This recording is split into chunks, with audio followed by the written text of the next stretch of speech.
contra 1. Esta noche se encuentra en el estudio la senadora Angélica de la Peña Gómez, originaria de Guadalajara, Jalisco, ciudad donde adquirió el título como licenciada en teatro. Inició su carrera en la década de 1970 como militante de los partidos Comunista Mexicano y Socialista de los Trabajadores. En los años 80 figuró como fundadora del PRD, donde milita desde entonces. La también esposa del dirigente perredista Jesús Ortega Martínez se caracteriza por ser una activa promotora de los derechos políticos de las mujeres. ¿Qué tal, amigos? Esto es 3 contra 1 y el día de hoy estamos con la senadora Angélica de la Peña. Angélica, bienvenida, es un placer tenerte. Es un placer para mí estar con ustedes. Gracias. Angélica.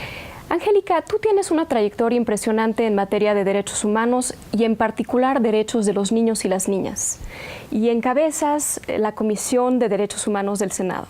Hace unos días se presentó la iniciativa preferente de la Ley General para la Protección de Niñas, Niños y Adolescentes, que, digámoslo de esta manera, fue recibido ante la sociedad civil de una forma, digamos que con opiniones encontradas.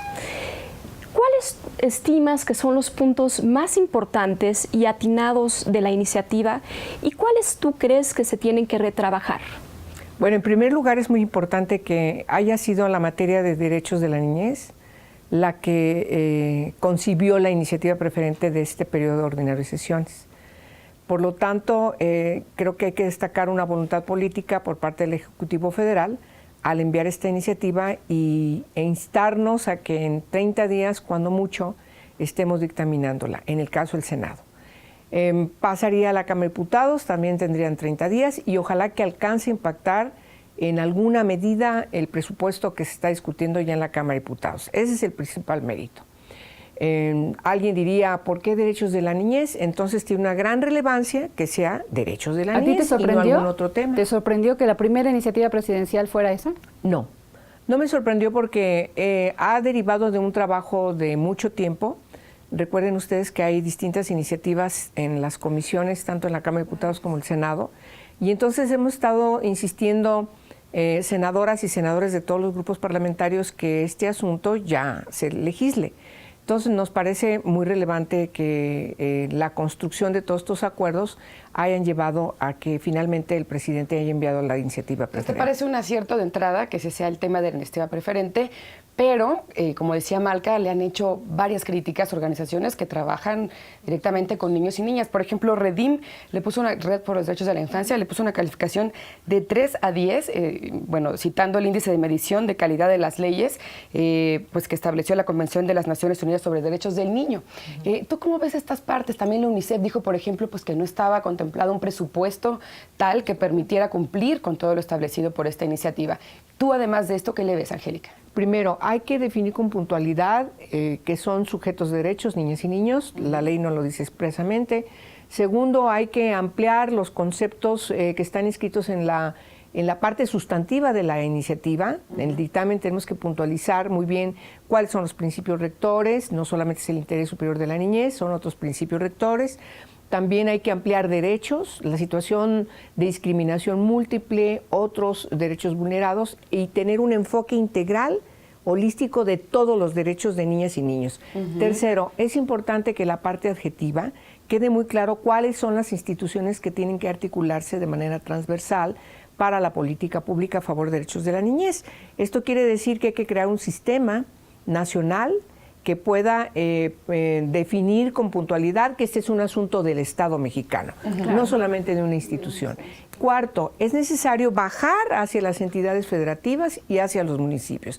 Este es un sistema nacional. Quinto, necesitamos garantizar el cumplimiento de todas las convenciones, no nomás la Convención sobre Derechos de la Niñez, otros tratados internacionales en materia de derechos de la niñez.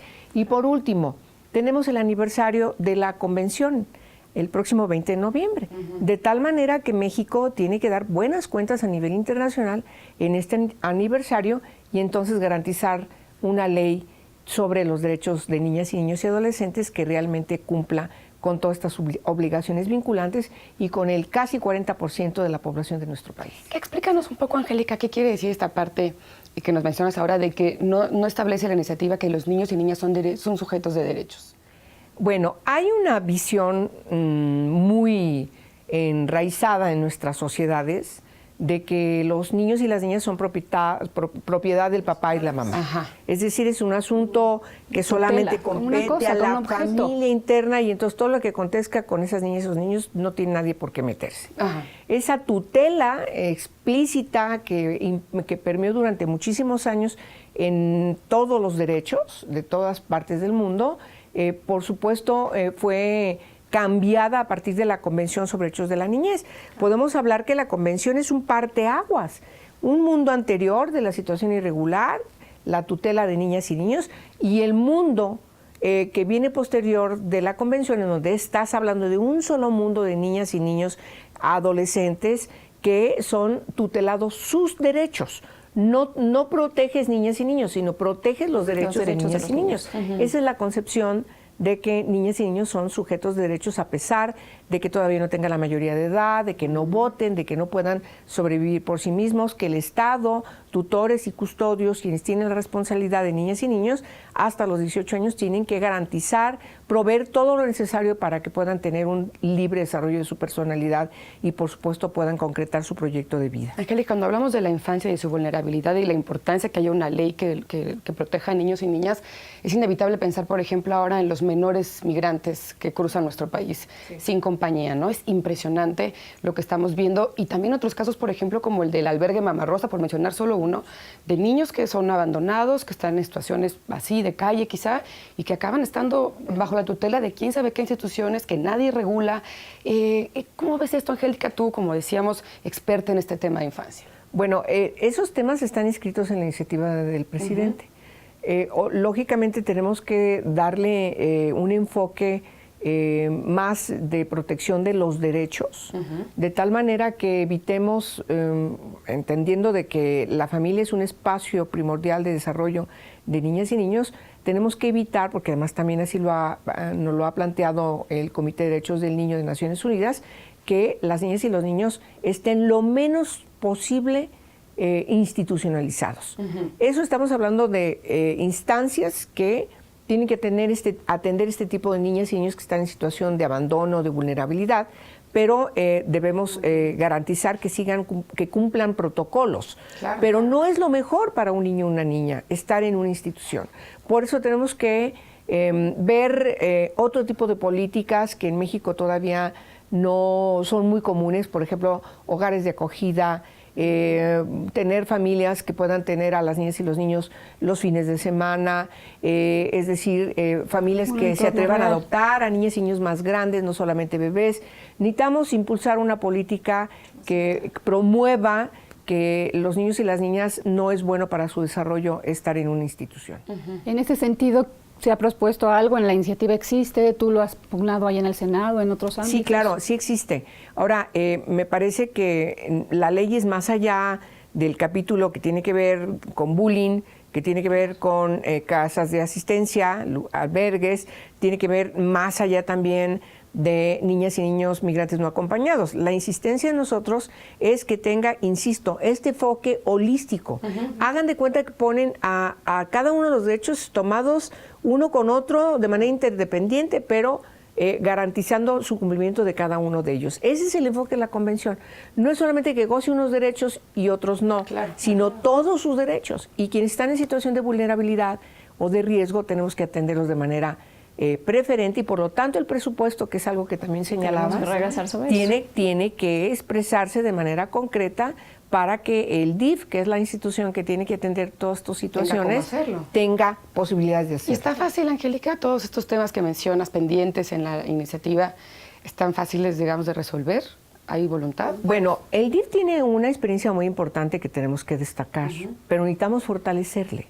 Ahora, me preocupan más las otras instituciones, como Mama Rosas, que actuaban con toda discrecionalidad, privadas, se metía, era un coto de poder, etcétera. Y literalmente era un reformatorio. Iban a dar ahí niños y niñas que nadie quería. Incluso el propio Estado los mandaba ahí. Claro que sí, era una limpieza social. Entonces, ¿pero cuántos lugares de ese tipo hay? Bueno, está lleno el país. Sí, necesitamos garantizar recursos para que se pueda verificar cuántos hay, en qué condiciones hay. Claro, y estarlo revisando, como dice la ley, cada 6 meses. Claro. Tenemos que ir a un corte y ahorita regresamos.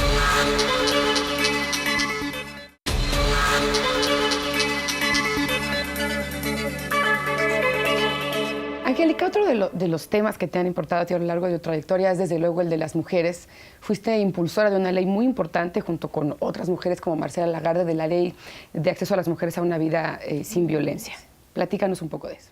Bueno, esa fue una ley muy vanguardista porque tiene todo el tamiz derivado de la armonización de la Convención Belén do Pará. Entonces ustedes recordarán que en el país existían leyes contra la violencia intrafamiliar, solamente concebida la violencia de género en el ámbito privado. Y entonces la Convención Belén do Pará establece que la violencia de género se padece en el ámbito público y privado. Claro. Entonces esta ley inscribe otras modalidades importantes de violencia contra las mujeres, como es la violencia comunitaria, la violencia docente, la violencia laboral, institucional y por supuesto la feminicida, además de la familiar. Entonces sí fue una ley muy vanguardista. ¿Y cuáles son los pendientes en su aplicación? Porque la ley está ahí muy bien, pero de repente vemos cada caso. Sí, todavía queda pendiente la comprensión de lo que significa la alerta a violencia de género. Cuando nosotras concebimos la alerta a violencia de género, la concebimos pensando en la Ley de Protección Civil y en la alerta Amber. Es decir, una oportunidad de emergencia para que lleguen las autoridades a resolver cuando encuentras asesinatos de mujeres en algún lugar, en un territorio determinado. Si hubiéramos tenido la alerta de violencia de género cuando empezaron a aparecer las mujeres asesinadas en Ciudad Juárez, por supuesto que hubiera sido una prevención de todas las mujeres. Estado de México, Angélica. Pero ahora el Estado de México, estamos insistiendo que ya el gobernador declare la alerta de violencia de género. En el Estado de México a tomar este tema, ¿no? De la alerta de género. Sí, bueno, el Estado de México además tiene la complejidad de sociedades muy desiguales, de ser el Estado con mayor población, pero me parece que hay que incidir un poco más. Ahí hay una muy buena subprocuradora, que tiene una gran experiencia. Ustedes recordarán el caso de Casitas del Sur cuando entra Dilcia García, invocando, por cierto, el interés superior de la niñez. Fue la primera funcionaria que todavía no estaba en la Constitución este principio, y ella invoca el interés superior de la niñez.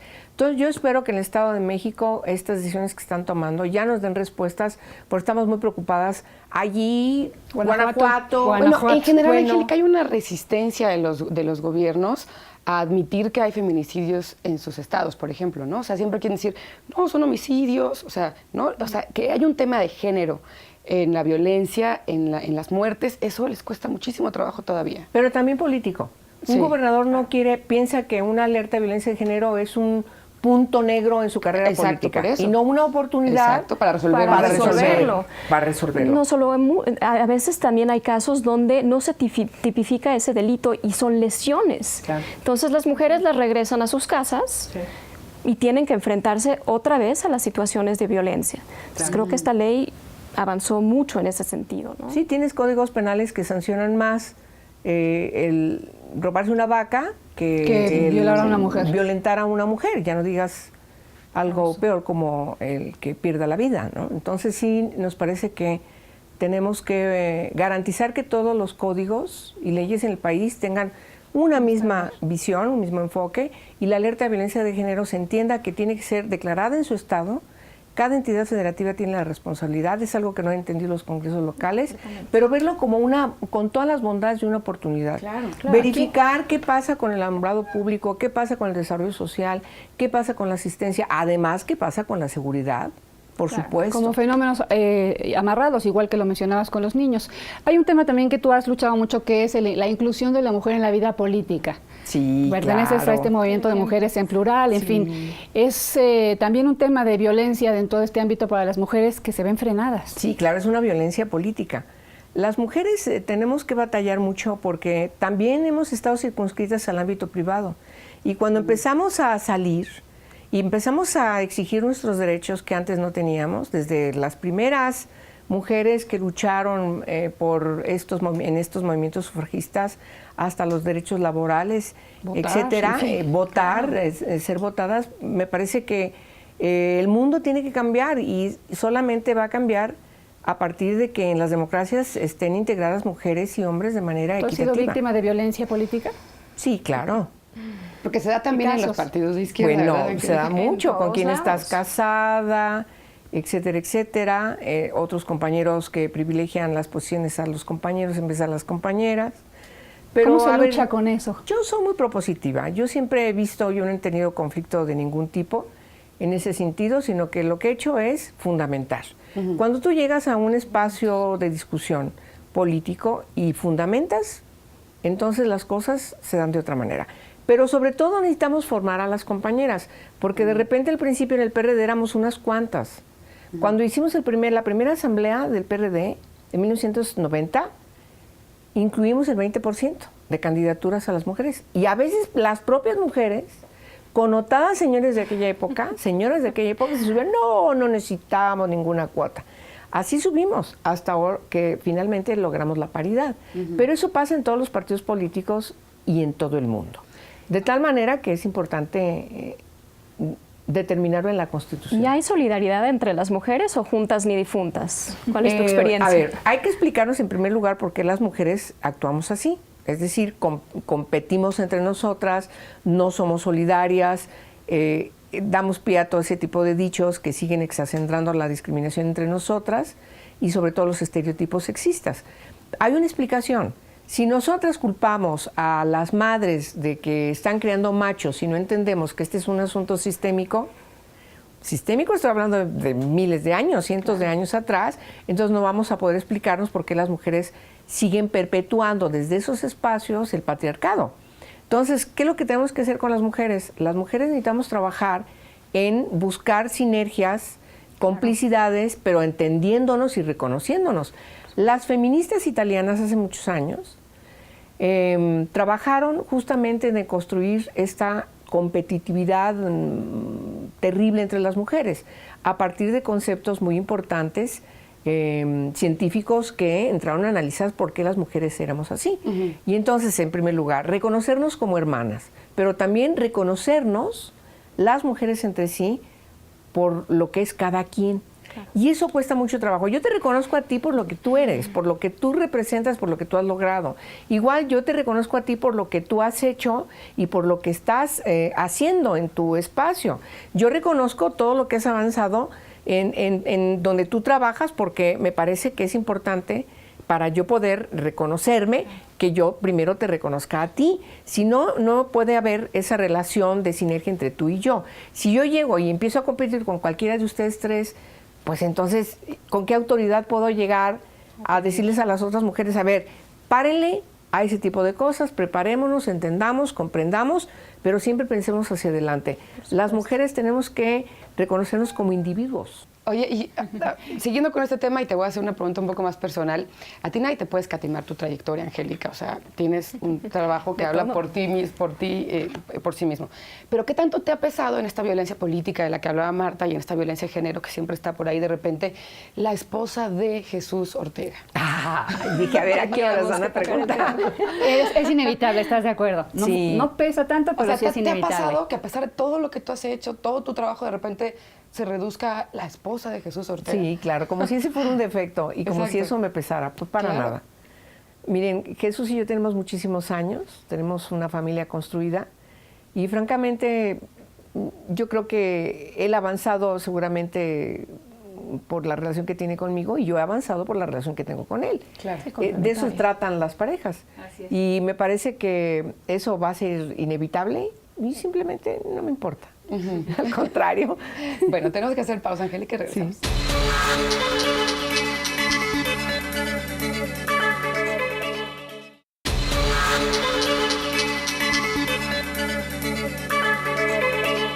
Continuamos, Angélica.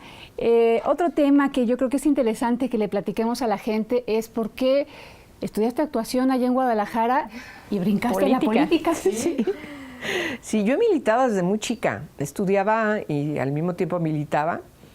Y militaba en la izquierda, entonces en Guadalajara. Y entonces siempre seguía... Pero ¿y esa lucha de actriz o política? Sí, ¿Cómo y fue? además no me incliné por la actuación, me incliné por la dirección teatral. ¿Sí? Entonces formé además el grupo de teatro de la universidad, no, de la Federación de Estudiantes de Guadalajara. ¿Sí? Entonces me encanta a mí la dirección. También empecé a hacer teatro con niños, dirigiendo a niñas y niños. Entonces llega un momento en que el camino, en vez de irme, no sé, a otro país a seguir estudiando dirección teatral, de repente me vi militando ya. ¿Y combinaste la militancia de izquierda con el teatro en algún momento? Al principio quise hacerlo, sobre todo en el caso de niñas y niños. Hice algunas cosas muy suaves, porque el tema siempre ha sido empático para mí. ¿Por qué? No sé, yo de repente llegaba a mi casa con niños boleritos o de la calle. Y digo boleritos porque eran chavitos chiquitos, o sea, de 8 años. Decía yo, ¿cómo pueden estar haciendo esto? Y llegaba a mi casa, los invitaba a comer, qué sé yo, mi mamá me veía así un poco como... ¿Qué pasó? ¿Se van a enojar sus papás? ¿Por qué lo traes? Pero estaban en una situación terrible, entonces yo creo que ahí empezó mi empatía a buscar otras condiciones de vida de las niñas y los niños. ¿Y cómo decides militar en la izquierda? ¿Qué te incita? Yo creo que mi inconformidad con el estado de cosas, yo encaminé mi rebeldía frente al establishment de la injusticia, la situación tan desigual que observábamos. Tú eras una niña, digamos, bien, de familia acomodada. No, ¿Cómo fue tu mi niñez? madre y mi padre se divorcian. Mi mamá es una mujer muy empoderada, entonces decide salir adelante sin la ayuda de sus hermanos. Eso fue muy valioso. ¿Qué edad tenías en cuando se Jalisco. divorciaron tus papás? No, yo tenía 3 años, mi hermano tenía 10 años. Entonces éramos solamente dos hijos de mi madre y de mi padre. Y mi mamá sale adelante con una gran independencia y solidez.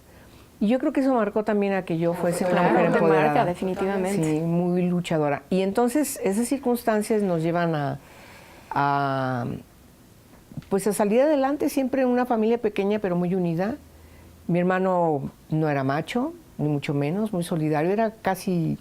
El pobre fungía también como mi padre, entonces era un reflejo de un hombre que yo pensé, así deben ser todos los hombres. ¿En qué trabajaste cuando estabas joven en la universidad, qué sé yo? Cuando yo estaba en la universidad, yo trabajaba en un despacho. Sí. Entonces yo trabajaba en las mañanas y corría a la universidad en las tardes. Yo estudié primero escultura antes de irme a teatro. Sí. Sí. Entonces ya en teatro, formé parte del grupo de teatro de la Universidad de Guadalajara, me incliné por la dirección teatral y entonces empecé a hacer cosas que tenían que ver con la dirección teatral. Y finalmente me vine becada a la UNAM, al Centro Universitario de Teatro. ¿Y dónde sacas ahora esta vena artística que seguramente todavía conservas? Bueno, lo reflejo quizás en tener mayor sensibilidad de las cosas, porque sí lo tienes. Pero en tus tiempos libres no, por ejemplo, esculpes, si tienes esa Tengo facilidad y esa ahí escuela. mi barro, que en algún momento voy a volver otra vez, porque eso sí me llama mucho la Oye, atención. por cierto, leí que tú tienes muchas ganas de estudiar leyes. ¿Ya lo hiciste o todavía ya estás cumpliendo ese sueño? Sí, voy por mi segunda licenciatura y lo voy a hacer. ¿En qué semestre vas? Voy en quinto. ¿Les vas a dar lecciones a los abogados después de Quinto, todos los temas y que has tengo citado? materias de quinto y otras ¿Y de cómo sexto. te da tiempo, Angélica? La Ponme la familia, tus administración del hijos, tiempo. Bueno, la carrera, a el ver, Senado. Yo llegué con una intención de que no, lo voy a sacar muy rápido, porque la verdad sí soy muy estudiosa y tengo muy buen manejo de técnica legislativa, estudio la Constitución de pe a pa, todo su proceso, y leo mucho. Y entonces digo, voy a llegar casi como pez Yo en ya el casi agua. me la sé. Y no, me encontré con que no. Claro, escogí la universidad más difícil, que es la UNAM. Entonces, por supuesto que no es fácil, pero francamente a veces me divierto, a veces me acongojo mucho. ¿Y cómo es convivir? Me Digo, acongojo mucho. Llegas tú y hay jovencitos que están empezando. ¿Cómo es esa convivencia? Hay de todo, porque encuentras en la universidad abierta a personas que van por su segunda, tercera licenciatura, o jóvenes que están trabajando y que no pudieron terminar sus estudios de manera ordinaria. o están trabajando, que son mucho más jóvenes, encuentras de todo. ¿Y cómo combinas ser mujer, ser esposa, ser mamá? Político. ¿Cómo haces eso? No es tan fácil. No, pues no es tan fácil. Tampoco soy una mamá muy tradicional. Es decir, que estoy en la casa. Sí, claro. Digo, hago muchas cosas en la casa. Sigo cocinando, lavando trastes, todo lo que tengo que hacer. Pero, pues, en mi casa también es un hogar distinto, ¿no? Claro. Somos más democráticos, mis hijos cocinan. Jesús y lava cocinan muy trastes. bien. Sí, claro. O sea, se dividen las tareas domésticas, Sí, las tareas del hogar, no hay de otra, ¿no? Sí, y tenemos a alguien que nos ayuda también. Claro. Pudo ¿Nunca haber trabajado pensaste, el director híjole, a o lo mejor directora. no debía haber salido de ese mundo? Sí, siempre tengo la cosquillita de la dirección teatral, me gusta, pero yo creo que lo que estoy haciendo me satisface mucho. Está Lo que dejando amo. más huella. Mira, a ver, si estás en una responsabilidad como la encomienda que he asumido hoy en el Senado cuando fui diputada federal, y simplemente sales y no pasa nada, eso me parece verdaderamente terrible. Yo me propuse desde la primera vez que fui diputada federal llegar a reformar la Constitución para que quedaran reconocidos los derechos de niñas y de niños. No solamente del menor, de niñas y de niños, que fue la última batalla que dimos. Las niñas deben estar ahí. Entonces yo creo que esa es la mejor rendición de cuentas que puede uno hacer frente a una responsabilidad que ya no te pertenece a ti, le pertenece a la sociedad. La sociedad tiene que verse representada en lo que tú haces. Yo así pienso. Y yo No así muchos, actúo. No muchos piensan Al parecer así. Yo no creo que muchos. a lo mejor no, pero ahí son terrenos en los que no me Mejor meto. no nos Me meto en lo metemos. mío. ¿Cuál es mi responsabilidad? ¿Qué es lo que yo tengo que hacer? Y entonces me parece muy importante que no digan, estuvo ahí becada, ¿no? Claro. O de vacaciones. Claro. O haciendo quién sabe qué. Angélica, un placer platicar contigo, conocerte más a fondo. Gracias. Pues para mí, fue un Gracias, gusto estar con Angélica. ustedes. Gracias. Gracias. Son bien gentiles. Gracias, buenas noches. Buenas noches.